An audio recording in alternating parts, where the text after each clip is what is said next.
नमस्कार, मी Rajratna Jondhale. Top news मराठीमध्ये आपलं स्वागत.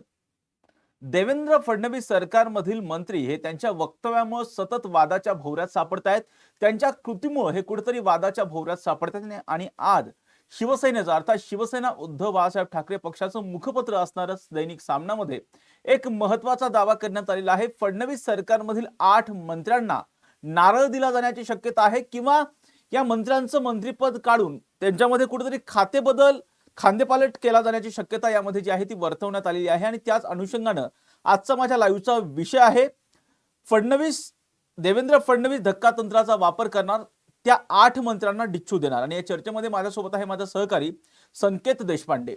संकेत, आपण बघतोय की काही दिवसांपासून देवेंद्र फडणवीस सरकारमधील मंत्री हे त्यांच्या वक्तव्यामुळे किंवा कृतीमुळे सातत्याने अडचणीत येताना जे आहेत ते पाहायला मिळत आहेत. आणि त्याच अनुषंगाने आज दैनिक सामनामध्ये एक महत्त्वपूर्ण असा दावा करण्यात आलेला आहे की 8 मंत्र्यांना मंत्रिमंडळामधून डिच्चू दिला जाऊ शकतो. निश्चित राजरत्न, खरं तर पावसाळी अधिवेशन सुरू असताना सामनामधून आणि स्वतः संजय राऊतांनी सुद्धा एक असं स्टेटमेंट केलं होतं की 4 मंत्र्यांना जो आहे तो नारळ दिला जाऊ शकतो. मग हनी ट्रॅपचं प्रकरण असेल किंवा माणिकराव कोकाटेंचा वादग्रस्त विधानांचा विषय असेल, संजय शिरसाटांचा व्हायरल झालेला व्हिडिओ असेल किंवा भरत गोगावलेंचा व्हायरल झालेला व्हिडिओ असेल, या सगळ्यानंतर 4 मंत्र्यांना चे राजीनामे घ्या असं राज्याच्या मुख्यमंत्र्यांना केंद्रातून सांगितलं गेलंय किंवा महायुतीच्या समविचारी पक्षांना केंद्रातून सांगितलं गेलंय, सत्तेतल्या सहभागी पक्षांना सुद्धा केंद्रातून सांगितलं गेलंय असं संजय राऊतांनी सांगितल्याचं पाहायला मिळालं होतं.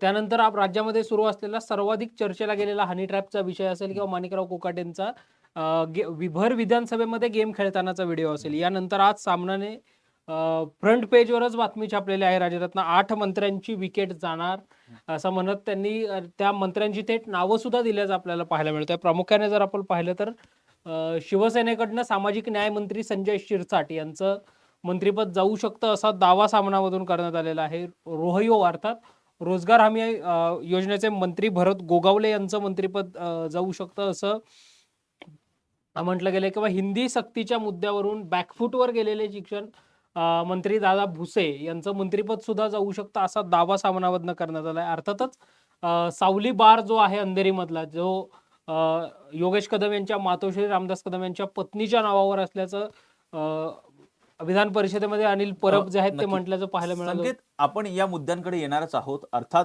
शिवसेनेमधले जे 4 मंत्री आहेत, ज्या मंत्र्यांवरती त्यांना नारळ दिला जाऊ शकतो अशी शक्यता जी आहे सामना च्या मुखपत्र जे आहे सामना शिवसेनेचं त्यामधून व्यक्त करण्यात आलेले आहे.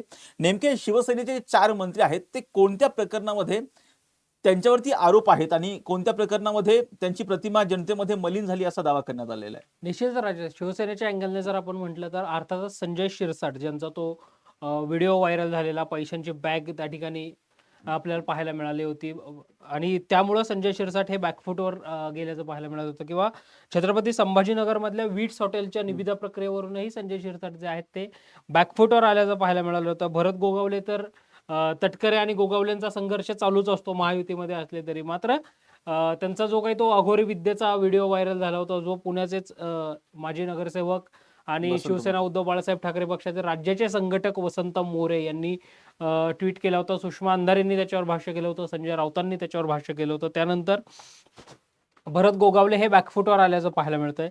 दादा भुसेंच्या बाबतीमध्ये राजरत्न कुठला वादग्रस्त व्हिडिओ किंवा त्यांच्या बाबतीत कुठली वादग्रस्त विधानांची चर्चा झाली नसली तरी हिंदी सक्तीचा जो मुद्दा होता, जो मुद्दा कुठेतरी शिवसेना आणि राज्य सरकारलाच बॅकफूटवर घेऊन जाताना पाहायला मिळाला. ठाकरे बंधूंना एकत्र आणणारा तो मुद्दा सुद्धा निश्चितच, आणि यामुळेच दादा भुसे यांच्या मंत्रिपदावर गंडांतर येऊ शकतं असा दावा सामनामधनं करण्यात आल्याचं पाहायला मिळते. तर योगेश कदमांच्या मातोश्रींच्या नावावर सावली बियर बार आहे, ज्या ठिकाणी डान्स बार चालायचा असा आरोप शिवसेना उद्धव बाळासाहेब ठाकरे पक्षाचे आमदार आणि माजी परिवहन मंत्री अनिल परब यांनी केलेला आहे. त्यामुळे योगेश कदम हे अडचणीत आल्याचं राजरत्न आपल्याला पाहायला मिळतं. संकेत, जरी या शिवसेनेच्या 4 मंत्र्यांचं मंत्रिपद धोक्यात असेल, जरी आपण असं म्हणू की यांना मंत्रिपदाचा राजीनामा देण्यासाठी जर भाग पाडलं, कारण आगामी स्थानिक स्वराज्य संस्थांच्या निवडणुका आहेत आणि देवेंद्र फडणवीस सरकारला त्यांची प्रतिमा स्वच्छ ठेवायची आहे, त्या अँगलनी त्यांनी हा निर्णय जरी घेतला, तर या जागी रिप्लेसमेंट म्हणून शिवसेनेमधले कोणते मंत्री हे येऊ शकतात मंत्रिमंडळात? अगदी निश्चित राजरत्न, अगदी संजय शिरसाटांना जर मंत्रिमंडळामधनं डच्चू दिला गेला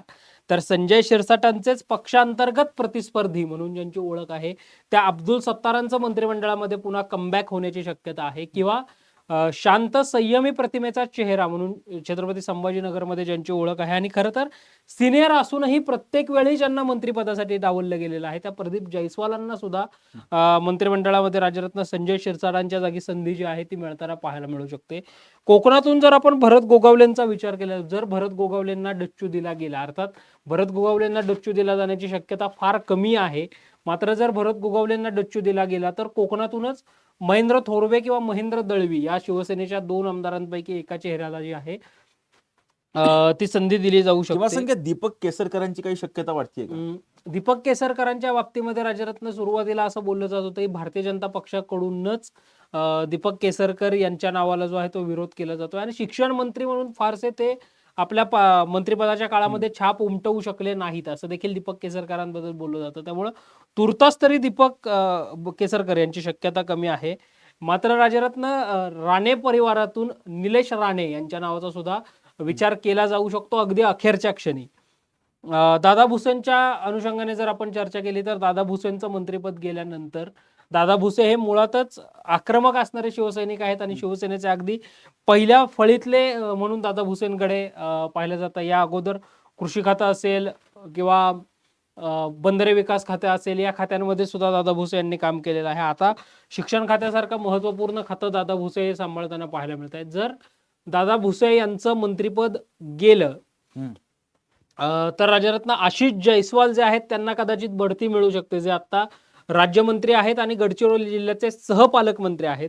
त्या आशिष जयस्वालांना बढती जी आहे ती दिली जाऊ शकते, किंवा नरेंद्र भोंडेकर यांचा मंत्रिमंडळामध्ये समावेश होऊ शकतो आणि किंवा मग पुरंदर हवेलीचे आमदार असणाऱ्या विजय शिवतारेंचा मंत्रिमंडळामध्ये समावेश होऊ शकतो. कारण 14 ते 19 मध्ये विजय शिवतारेंनी राज्यमंत्री पदाची जबाबदारी, जलसंपदा, जलसंधारण आणि संसदीय कार्य अशा खात्यांच्या राज्यमंत्री पदाची जबाबदारी सांभाळलेली आहे. त्यामुळं सातारा जिल्ह्याचं पालकमंत्रीपद विजय शिवतारे यांनी सांभाळलेलं आहे आणि विजय शिवतारेंच्या प्रचार सभेमध्ये बोलताना राज्याचे त्यावेळचे मुख्यमंत्री आणि आत्ताचे मुख्यमंत्री सुद्धा देवेंद्र फडणवीसांनी माझ्या मंत्रिमंडळातला सगळ्यात हुशार मंत्री विजय शिवतारे अशी त्यावेळी विजय बापूंची ओळख जी आहे ती करून दिली होती. त्यामुळं विजय शिवतारेंचा सुद्धा संभाव्य मंत्रिमंडळामध्ये समावेश जो आहे तो होऊ शकतो.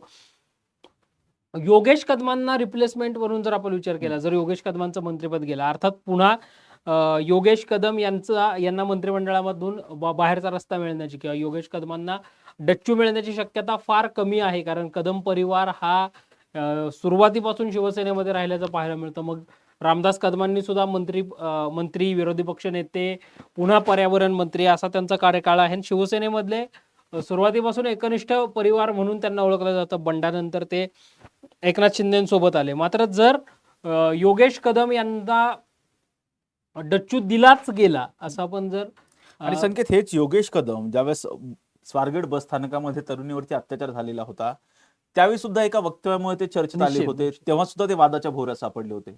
आणि त्यावेळी राज्याच्या मुख्यमंत्र्यांनी, योगेश कदम हे नवीन मंत्री आहेत, त्यांनी कसं बोलायचं हे मी त्यांना निश्चितपणे सांगेन किंवा त्यांनी त्याचं तारतम्य बाळगलं पाहिजे असं म्हटल्याचं पाहायला मिळालं होतं. जर योगेश कदमांच्या अनुषंगाने योगेश कदमांना बाहेरचा रस्ता जर राजरत्न दाखवला गेला तर मुंबईमधल्या किंवा कोकणामधल्याच चेहऱ्यांना जे आहे ती प्रामुख्याने राज्यमंत्री पदाची संधी योगेश कदमांच्या खात्याची. कारण योगेश कदमांकडे आपण पाहिलं तर गृह शहरे खात्याची जबाबदारी आहे, महसूल राज्यमंत्री म्हणून त्यांच्याकडे जबाबदारी आहे. त्यामुळे प्रमुख खात्यांची जबाबदारी त्यांच्याकडे असल्यामुळे या ठिकाणी एखाद्या तरुण चेहऱ्याला जी आहे ती प्रामुख्याने संधी दिली जाऊ शकते. कदाचित संजना जाधव ज्या आहेत, ज्या फर्स्ट टाइम आता निवडून आलेल्या आहेत, त्यांचा प्रामुख्याने इथे विचार जो आहे तो केला जाऊ शकतो या खात्यांसाठी आणि महिला मंत्री म्हणून सुद्धा. संकेत आपण बघतोय की आता हे आपण जे आता चर्चा केली ते शिवसेनेचे कोणत्या मंत्र्यांचं मंत्रिपद जाऊ शकतं आणि त्यांच्या जागी कोणाला संधी मिळू शकते. परंतु दुसरी बाब जर पाहिली तर देवेंद्र फडणवीस सरकारमधील अर्थात 3.0 जे देवेंद्र फडणवीसांचं सरकार आहे त्या सरकारमधील पहिल्या मंत्र्यांचा राजीनामा झाला तो म्हणजे राष्ट्रवादी काँग्रेस पक्षाचे धनंजय मुंडे यांचा पहिला राजीनामा झालेला होता. आता त्याच राष्ट्रवादी काँग्रेस पक्षामध्ये इतर कोणते मंत्री अडचणीत आहेत त्यांचे राजीनामे होऊ शकतात आणि त्यांच्या जागी कोणाला संधी मिळू शकते. कारण आपण सातत्याने बघतोय की शेतकरी विरोधी वक्तव्य केल्यामुळे माणिकराव कोकाटे जे आहेत ते अडचणीत असल्याचं पाहायला मिळते. नरहरी झिरवळ यांचा सुद्धा राजीनामा घेतला जाऊ शकतो अशी चर्चा वर्तवण्यात येते. काय सांगशील या बाबतीमध्ये?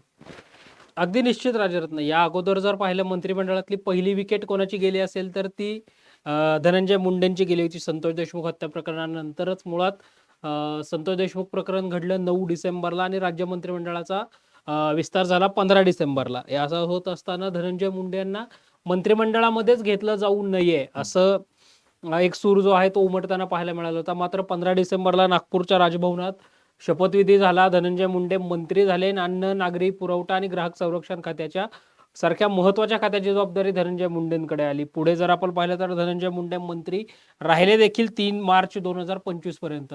2 मार्चला हिवाळी अधिवेशनाच्या पहिल्याच दिवशी संतोष देशमुख हत्या प्रकरणाशी चे भयावह फोटो जे महाराष्ट्राला आपण दाखवूही शकत नाही इतके क्रूर फोटो जे आहेत ते समोर आले. 3 मार्चला सकाळी 10 वाजता धनंजय मुंडे यांनी आपल्या मंत्रिपदाचा राजीनामा प्रशांत जोशींकरवी, राज्य जे त्यांचे स्वीय सहाय्यक आहेत त्यांच्याकरवी देवेंद्र फडणवीसांकडे पाठवला. तो देवेंद्र फडणवीसांनी तात्काळ मंजूर देखील केला, स्वीकारला आणि राज्याच्या राज्यपालांनी देखील सायंकाळी 5-6च्या सुमारास त्याच दिवशी तो राजीनामा मंजूर देखील केला. आणि धनंजय मुंडेंनंतर छगन भुजबळांना जी आहे ती लगेच मंत्रिमंडळामध्ये संधी देखील मिळाल्याचं आपल्याला पाहायला मिळालं.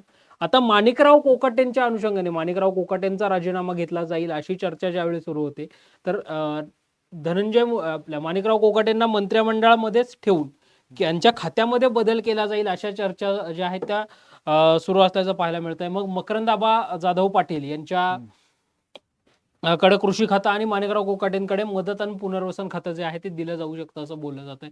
मात्र सामनाच्या दाव्यानुसार जर माणिकराव कोकाटे यांचं मंत्रिपद राजरत्न गेलं तर उदगीर विधानसभा मतदारसंघाचे आमदार आणि या अगोदर ज्यांनी मंत्रिपद सांभाळलेलं आहे, क्रीडा व युवक कल्याण खात्यासारख्या महत्वाचं खातं ज्यांनी सांभाळलेलं आहे, तर संजय बनसोडेंचं मंत्रिमंडळामध्ये पुन्हा एकदा कमबॅक होऊ शकतं आणि ते माणिकराव कोकाटेंच्या जागी मंत्रिमंडळामध्ये येऊ शकतात. जर मकरंदाबा जाधव पाटील कृषी मंत्री झाले तर मदत पुनर्वसन खातं जे आहे ते संजय बनसोडे यांच्याकडे दिलं जाऊ शकतं किंवा मग मकरंदाबा जाधव पाटलांकडे त्यांचंच खातं पुन्हा ठेवून संजय बनसोडे यांच्याकडे कृषी खातं जे आहे ते दिलं जाऊ शकतं अशी चर्चा आहे. किंवा मग अनिल भाईदास पाटील जे खरं तर मुख्य प्रतोद म्हणून सुद्धा या सगळ्या एक अजितदादांनी वेगळी वाट निवडल्यानंतर महायुती सरकार बरोबर आल्यानंतर वेगळी चूल मांडल्यानंतर ज्यांच्याकडे मुख्य प्रतोद विधानसभा अशी जबाबदारी होती त्या अनिल भाईदास पाटलांनी सुद्धा मंत्रीपद सांभाळलेलं आहे. या अगोदर मदत पुनर्वसन खातं अनिल भाईदास पाटलांनी सांभाळलेलं आहे.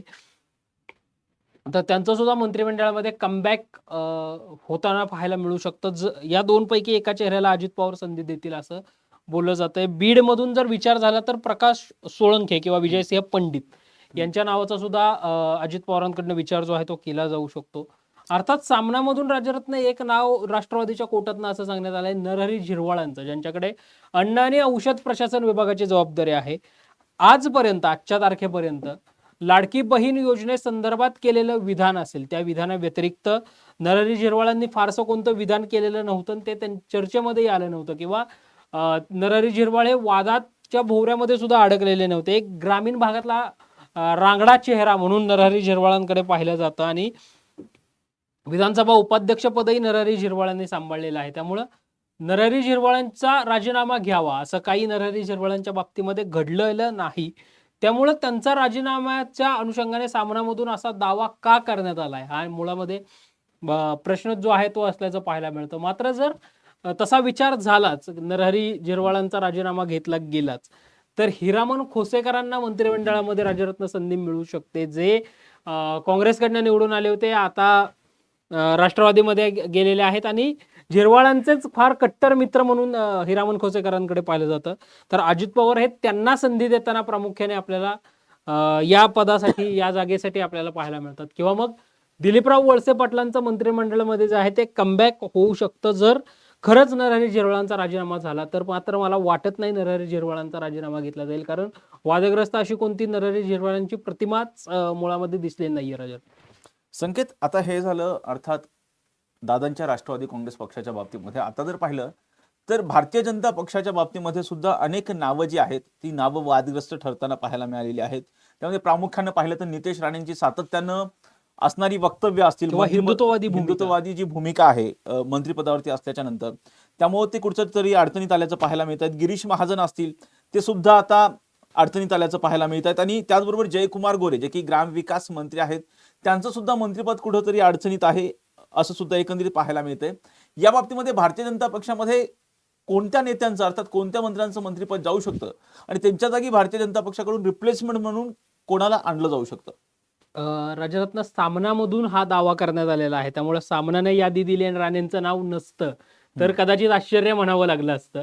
मात्र भाजपच्या ज्यावेळी नावं सामनाने दिली त्यावेळी पहिलंच नाव हे मत्स्य आणि बंदर विकास मंत्री नितेश राणे यांचं देण्यात आलेलं आहे. नितेश राणेंच्या खात्यावर मंत्रिपदावर गंडांतर आहे असं बोललं जात असल्याचं आपल्याला पाहायला मिळतंय.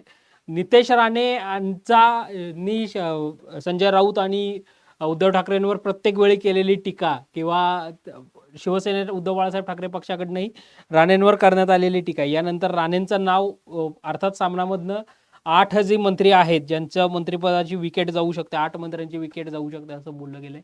त्याच्यामध्ये नितेश राणे यांचं प्रामुख्याने पहिलंच नाव जे आहे ते यादीमध्ये देण्यात आल्याचं पाहायला मिळतंय. दुसरं नाव तू जसं सांगितलं तसं ग्रामविकास आणि पंचायत राज मंत्री जयकुमार गोरे यांचं नाव आहे. आणि तिसरं नाव हे फार धक्कादायक आहे राजरत्न, कारण फडणवीस नावाच्या रामाचे मी हनुमान आहे असं जे म्हणतात त्या गिरीश महाजनांचं जे संकटमोचक आहेत, त्या भाजपचे संकटमोचक आहेत त्या गिरीश महाजनांचं नाव यामध्ये सामनाने देण्यात आलेलं आपल्याला पाहायला मिळतंय. प्रामुख्याने आपण या 3 नावांवर चर्चा करून चौथं जे नाव आहे ते फार इंटरेस्टिंग आहे, ते आपण अगदी शेवटी आपल्या प्रेक्षकांना जे आहे ते सांगूयात. नितेश राणेंचा जर मंत्रिमंडळात मधनं राजीनामा घेतला गेला तर एखाद्या तरुण चेहऱ्यालाच भाजपकडनं संधी जी आहे ती दिली जाऊ शकते. कदाचित आकाश फुंडकर यांच्याकडे ते खातं जे आहे ते भाजपात सोपवताना आपल्याला पाहायला मिळू शकेल. आणि मग जर कमबॅक म्हणून जर आपण बघितलं किंवा दुसऱ्या कोणत्या चेहऱ्याला आपण विचार केला तर प्रामुख्याने जर आपण भाजपामधनं पाहिलं तर अनेक भाजपामध्ये दावेदार आहेत, प्रबळ दावेदार म्हणून ज्यांच्याकडे पाहिलं जातं, अशा अनेक चेहऱ्यांना भाजप इथे संधी देताना आपल्याला पाहायला मिळेल. कदाचित फुलंब्री विधानसभा मतदारसंघाच्या अनुराधा चव्हाण यांची मंत्रिमंडळामध्ये एंट्री राजरत्न होऊ शकते जर राणेंचा राजीनामा झालाच तर, किंवा श्वेता महाले ज्या चिखली विधानसभेच्या आमदार आहेत, सेकंड टर्म आमदार आहेत, त्यांची मंत्रिमंडळामध्ये इथे वर्णी लागताना आपल्याला पाहायला मिळू शकेल जर राणेंचा राजीनामा घेतलाच गेला तर. जयकुमार गोरे यांचा जर राजीनामा झाला, मला वाटत नाही जयकुमार गोरे यांचा राजीनामा होईल, कारण जयकुमार गोरे हे भाजप म्हणजे जरी जयकुमार गोरेंची वाटचाल राजकीय कारकीर्द ही अपक्ष, त्यानंतर काँग्रेस, त्यानंतर भाजप अशी झालेली असली तरी सातारा जिल्ह्याचे जिल्हाध्यक्ष म्हणून जयकुमार गोरे यांनी काम पाहिलेलं आहे. त्याचबरोबर हे जयकुमार गोरे एका महिला प्रकरणामध्ये सुद्धा सुरुवातीला अडचणीत आले होते, त्यामुळे त्यांची सुद्धा प्रतिमा सुरुवातीला सरकारची प्रतिमा कुठेतरी मलिन झाल्याचं सुद्धा संकेत पाहायला मिळालं होतं. निश्चितच ही सगळी प्रकरणं आहेत राजरत्न, मात्र तरी देखील जयकुमार गोरे यांचा राजीनामा घेतला जाऊ शकेल अशी परिस्थिती आता नसल्याचं आपल्याला पाहायला मिळतंय. मात्र जर घेतला गेलाच तर प्रामुख्याने राजरत्न आपण या जागेसाठी सुद्धा भाजप एखाद्या तरुण चेहऱ्याला, खास करून पश्चिम महाराष्ट्रातल्या एखाद्या चेहऱ्याला जी आहे ती संधी देऊ शकतात. मग पश्चिम महाराष्ट्रातला चेहरा कोण असा जर आपण प्रश्न केला तर सुधीर गाडगीळ जे सांगली विधानसभा मतदारसंघाचे भारतीय जनता पार्टीचे आमदार आहेत आणि सुरुवातीपासून राष्ट्रीय स्वयंसेवक संघाच्या कुशीत आणि मुशीत घडलेला चेहरा आणि शांत संयमीन, फारसं म्हणजे राजरत्न सुधीर गाडगीळ यांचं नाव त्याच वेळी चर्चेत येतं जेव्हा विधानसभेची निवडणूक असते. इतर वेळी मात्र ते आणि त्यांचं काम या दृष्टिकोनातून सुधीर गाडगीळ हे काम करताना आपल्याला पाहायला मिळतात. त्यामुळे पश्चिम महाराष्ट्रातनं सुधीर गाडगीळांना जी आहे ती संधी दिली जाऊ शकते. संकेत, एक महत्वाची बातमी अशी आहे, एक आता आपल्या प्रेक्षकांनाही माहित नसेल ती बातमी आपण सांगूयात की राहुल नार्वेकर जे की निश्चित आपण त्याच्यावर येणारच आहोत. जर आपण पाहिलं तर जयकुमार गोरेंच्याच अनुषंगाने जर पश्चिम महाराष्ट्रातनं विचार झालाच तर सत्यजित देशमुख यांना सुद्धा मंत्रिमंडळामध्ये संधी मिळू शकते. शिराळा विधानसभा मतदारसंघातनं सत्यजित देशमुख हे पहिल्यांदा आमदार जरी झालेले असले तरी अल्पावधीमध्ये देवेंद्र फडणवीस आणि विद्यमान प्रदेशाध्यक्ष रवींद्र चव्हाण आणि तत्कालीन प्रदेशाध्यक्ष आणि राज्याचे विद्यमान महसूल मंत्री चंद्रशेखर बावनकुळे यांच्या गुडबुकमध्ये सत्यजित देशमुख हे गेलेले आहेत. शिराळा विधानसभा मतदारसंघामध्ये जी पूर्वी अगोदर राजरत्न जिवंत नागांची पूजा नागपंचमी दिवशी केली जाते आणि त्याला पुन्हा गतवैभव प्राप्त करून द्यावं म्हणून सत्यजित देशमुख हे प्रयत्न करताना आपल्याला पाहायला मिळत आहेत. त्याला कदाचित पश्चिम महाराष्ट्रातनं जयकुमार गोरे यांना संधी जी आहे ती दिली जाऊ शकते. तिसरं जे नाव आपण म्हटलं होतं गिरीश महाजनांचं, तर गिरीश महाजनांना सामनाच्या दाव्यानुसार पक्ष संघटनेमध्ये काम करण्याची संधी मिळू शकते. पक्ष संघटना म्हणून त्यांचा विचार जो आहे तो स्थानिक स्वराज्य संस्थांच्या निवडणुकांच्या दृष्टिकोनातून केला जाऊ शकतो. जर गिरीश महाजन यांना पक्ष संघटनेमध्ये पाठवलं सामनाच्या दाव्यानुसार, तर कीर्तिकुमार उर्फ बंटी भांगडिया यांचा मंत्रिमंडळामध्ये जो आहे तो समावेश होऊ शकतो राजरत्न. आणि आता जसं तू म्हटलास तसं जे सरप्राईज आपण जे म्हटलं होतं आपण आपल्या प्रेक्षकांपर्यंत शेवटी ती माहिती पोहोचवूयात, ती अशी आहे की कुलाबा विधानसभा मतदारसंघाचे आमदार आणि विधानसभेचे आजपर्यंतच्या इतिहासातले सर्वाधिक चर्चित राहिलेले विधानसभा अध्यक्ष राहुल नार्वेकर यांना मंत्रिपदाची लॉटरी लागू शकते. आणि सुधीर सच्चिदानंद मुनगंटीवार जे चंद्रपूर विधानसभा मतदारसंघातून सुरुवातीला आणि नंतर पोंभुर्णा बल्लारपूर विधानसभा मतदारसंघातून आजपर्यंत सलग 7 वेळा निवडून आलेले आहेत. अर्थ वन खात्यासह प्रमुख खात्यांची जबाबदारी सांभाळल्यानंतर मागच्या एकनाथ शिंदेच्या खात्यापर्यंत ज्यांच्याकडे सांस्कृतिक खात्याची जबाबदारी होती त्या सुधीर मुनगंटीवारांना अनपेक्षितरित्या यावेळी वगळलं गेलं होतं. तर ते विधानसभेचे अध्यक्ष जे आहेत ते होऊ शकतात असं सामनाने दावा केलेला आहे. नार्वेकरांना मंत्रिपदाची संधी जी आहे ती दिली जाऊ शकते राजरत्न असं सामनाने म्हटलेलं आहे. पण प्रामुख्याने जर आपण याच्यामध्ये विचार केला राजरत्न, तर म्हणजे सुधीर मुनगंटीवार विधानसभा अध्यक्ष होतील या शक्यतेच्या अनुषंगाने आपण चर्चा केली. तर हे पावसाळी अधिवेशन नुकतंच पार पडले आणि या पावसाळी अधिवेशनामध्ये गडचिरोलीमधला एक प्रश्न आला होता आणि त्याच्यावेळी सुधीर मुनगंटीवारांनी मला काही दिलं नाही तरी चालेल, मात्र गडचिरोलीमधले जे काही नागरिक होते त्यांना तो भत्ता मिळावा या अनुषंगाने तो चर्चा होती.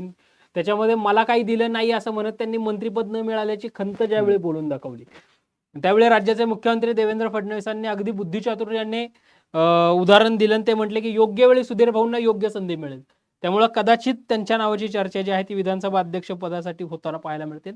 सुधीर मुनगंटीवार हे डिझर्विंग नेते आहेत विधानसभा अध्यक्ष पदासाठी. कारण आपण जर पाहिलं तर त्यांच्या मंत्रिपदाच्या काळात सुद्धा राजरत्न जेव्हा ते वनमंत्री होते त्यावेळी तुला आठवत असेल की त्यांच्या काळामध्ये वनमंत्री म्हणून झालेली वृक्ष संवर्धनाची जी मोहीम होती, मग 5 वर्षामध्ये 33 कोटी वृक्ष आम्ही लावले असा सुधीर भाऊ दावा करताना पाहायला मिळतात. किंवा सांस्कृतिक मंत्री म्हणून गरजा महाराष्ट्र माझा गीताला राज्य गीताचा दर्जा जो आहे तो दिल्याचं पाहायला मिळतं. कायद्याचा अभ्यास आणि अतिशय म्हणजे सत्तेतल्या विरोधी पक्षाची भूमिका सध्या सुधीर भाऊ बजावताना पाहायला मिळत आहेत. त्यामुळं त्यांचं नाव विधानसभा अध्यक्ष पदासाठी चर्चेत आहे आणि नार्वेकरांचं मंत्रिपदासाठी नाव चर्चेत आहे. अर्थात नार्वेकर म्हणतात पक्षाची इच्छा तीच माझी इच्छा. बघूया पुढच्या काळामध्ये काय होतंय. खरंच सामनाने नावं दिली आहेत त्या नावाप्रमाणे या 8 मंत्र्यांचा पत्ता कट होतो की लांडगा आला रे सारखं हे 8 मंत्री सेफ राहून दुसऱ्याच कोणाला तरी बाहेरचा रस्ता जो आहे तो दिला जाऊ शकतो. यातली एक इनसाइड बातमी अशी आहे राजरत्न जी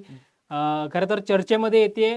ती अशी आहे की काही तटस्थ संस्थांकडून या मंत्र्यांचं सर्वेक्षण केलं जाणार आहे आणि सर्वेक्षणाच्या आधारावर जे मंत्री या सर्वेक्षणामध्ये फेल दिसतील अशा मंत्र्यांना बाहेरचा रस्ता जो आहे तो दाखवला जाऊ शकतो. मुळात 15 डिसेंबर 2024 ज्यावेळी मंत्रिमंडळामध्ये मंत्र्यांची एंट्री झाली त्यावेळीच 2.5 वर्षासाठीच हे मंत्री असतील आणि 2.5 वर्षानंतर नव्या चेहऱ्यांना संधी दिली जाईल आणि कामाचं ऑडिट केल्यानंतर मग या मंत्र्यांना जी आहे ती त्यांच्या कामाच्या परफॉर्मन्सनुसार ते मंत्रिमंडळात राहणार की बाहेर जाणार असं सांगितलं गेलेलं आहे.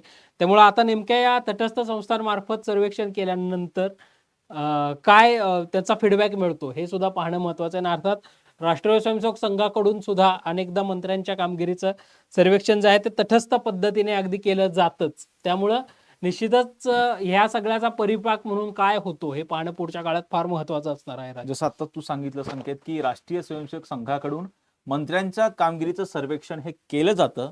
याच रेफरन्सने मी तुला सांगतो की कालच अर्थात जे वृत्तपत्र आहेत तरुण भारतमध्ये थेटपणे आमदारांवरती टीकास्त्र सोडण्यात आलेलं होतं. देवेंद्र फडणवीस यांच्या मंत्रिमंडळातील जे मंत्री आहेत त्यांच्यावरती सुद्धा टीकास्त्र सोडल्याचं पाहायला मिळालं होतं. देवेंद्र फडणवीस सरकारलाच कुठंतरी एकंदरीत संघानेच सुनावल्याचं पाहायला मिळालं. संकेत, या बाबतीमध्ये कुठंतरी त्यामुळे कुठंतरी या मंत्र्यांमध्ये बदल होऊ शकतो असं वाटतं का? अगदी निश्चित राजरत्न. राष्ट्रीय स्वयंसेवक संघाची ज्यावेळी समन्वयाची बैठक होते, नुकतीच ती पश्चिम महाराष्ट्र प्रांताची बैठक फर्ग्युसन महाविद्यालयामध्ये पार पडली एक दिवसीय. ज्या बैठकीमध्ये प्रामुख्यानं सगळ्याच संघ परिवारातल्या संस्थांना जे आहे ते फीडबॅक घेतला जातो. त्यांचं काम कसं आहे, आतापर्यंत काय केलं, आणि दिलेल्या ज्या योजना होत्या, जे टास्क होते ते कंप्लीट झाले का. त्यानंतर काल तरुण भारतमधनं जे काही आमदारांच्या वादग्रस्त विधानांबद्दल चर्चा करण्यात आली, देवेंद्र फडणवीस यांच्यावर अप्रत्यक्षरित्या या सगळ्यामधनं टीका करण्यात आली. या सगळ्यानंतर संघ आणि भाजपामधल्या काही नेत्यांची, संघामधले पदाधिकारी आणि भाजपामधले नेते, या सगळ्यांची एक बैठक जी आहे ती होऊ शकते. आणि त्यानंतर मग मंत्री आणि वादग्रस्त आमदारांबाबतचा निर्णय सुद्धा जो आहे तो होताना आपल्याला पाहायला मिळू शकतो.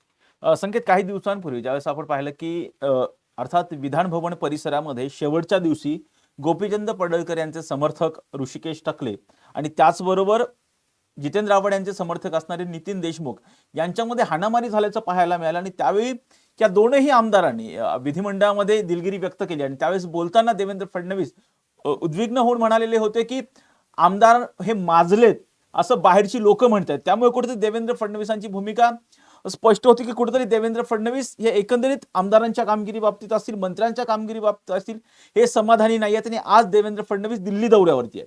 त्यामुळे कुठेतरी हा बदल होऊ शकतो असं जवळपास वाटतंय का? तुला काय वाटतं? निश्चित पद्धतीने राजरत्न, देवेंद्र फडणवीस हे खरं तर कालपासूनच दिल्ली दौऱ्यावर आहेत. काल संरक्षण मंत्री राजनाथ सिंह यांची देवेंद्र फडणवीसांनी भेट घेतली. आता काही वेळापूर्वीच त्यांची निर्मला सीतारामन ज्या अर्थमंत्री आहेत त्यांच्याशी भेट झालेली आहे. JP नड्डा यांच्याशी देवेंद्र फडणवीस यांची भेट झालेली आहे. आणि कदाचित आज अमित शाह यांच्यासोबत सुद्धा त्यांची भेट होण्याची शक्यता जी आहे ती असल्याचं पाहायला मिळते. या वादग्रस्त नेते आणि आमदारांबाबतचा, प्रामुख्याने आमदारांबाबतची SOP जी आहे ती येऊ शकते. काही दिवसांपूर्वी देवेंद्र फडणवीसांनी आमदारांची शाळा सुद्धा घेतली होती राजरत्न, की माध्यमांसमोर बोलताना कसं बोललं पाहिजे, वादग्रस्त विधानं टाळण्याचा सल्ला त्यांनी दिला होता. आणि त्या सगळ्यानंतर आज या सगळ्या नेत्यांबरोबरच्या चर्चेमध्ये अर्थातच महाराष्ट्राच्या राजकारणाविषयी, आगामी स्थानिक स्वराज्य संस्थांच्या निवडणुकांविषयी, खास करून या मंत्र्यांची वादग्रस्त विधानं आणि काही आमदारांची सुद्धा वादग्रस्त विधानं, या सगळ्यावर चर्चा जी आहे ती होऊन त्याचा एक संलग्नित रिझल्ट जो आहे तो आपल्याला महाराष्ट्रामध्ये पुढच्या काळामध्ये पाहायला मिळू शकतो. नक्की संकेत, जसं दैनिक सामना जे की शिवसेना उद्धव बाळासाहेब ठाकरे पक्षाचं मुखपत्र आहे, त्यामधून जो दावा करण्यात आलेला आहे की 8 मंत्र्यांना नारळ मिळू शकतो. नेमके हे 8 मंत्री कोण आहेत, त्यांचे 8 मंत्र्यांनी जर राजीनामा दिला तर त्यांच्या जागी रिप्लेसमेंट म्हणून कोणाला संधी मिळू शकते, या सगळ्या विषयांवर आपण चर्चा केलेली आहे संकेत बरोबर. अर्थात या घटनेमध्ये पुढे काय होतं हे पाहणं सुद्धा आता महत्त्वाचं असणार आहे. आणि प्रत्येक घटनेची अपडेट आम्ही टॉप न्यूज मराठीच्या माध्यमातून आपल्यापर्यंत पोहोचवणारच आहोत. यासाठीच पाहत राहा टॉप न्यूज मराठी. आपला महाराष्ट्र, आपली बातमी.